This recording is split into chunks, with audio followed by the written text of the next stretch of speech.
Une fois de plus, bienvenue mesdames et messieurs dans ce journal. Les groupes armés créent de l'insécurité dans la partie est de la RDC.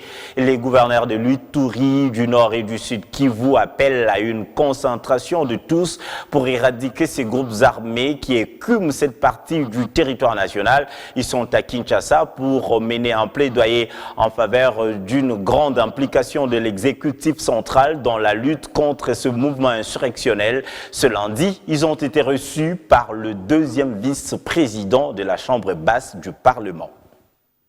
Vous avez suivi mes deux collègues. Nous sommes interpellés par la question des groupes armés et nous avions voulu avoir un débat sérieux sur cette question et si avoir un plat cohérent pour que nous puissions, nous tous, nous rassurer que la démobilisation et la réinsertion des AFA qui sortent des groupes armés est réussi par la République démocratique du Congo parce qu'en fait, le diagnostic fait depuis qu'on a commencé ce processus, nous semblons tourner en rond et peut-être faire un cercle vicieux.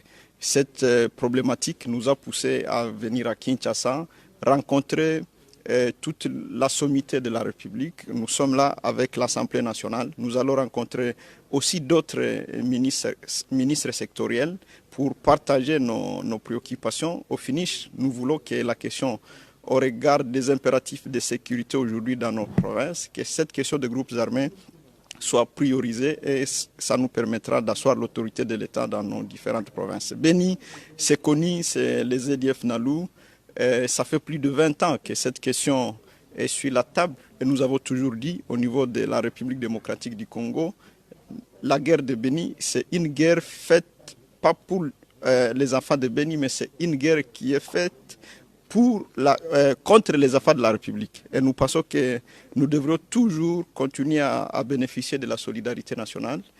Beaucoup d'efforts ont été faits et nous pensons que nous allons continuer à bénéficier de tous les atouts de la République démocratique du Congo pour qu'on arrive en bout de la question des ZDF Nalou, qui sont des terroristes, qui ont aujourd'hui, ils étaient à Béni, ils sont maintenant sur une autre entité, la province de l'Ituri. On ne sait jamais, peut-être demain ils seront dans une autre province. Donc pour nous, c'est une occasion, encore une fois, de faire notre sonnette d'alarme pour que cette question continue à être une priorité de la République.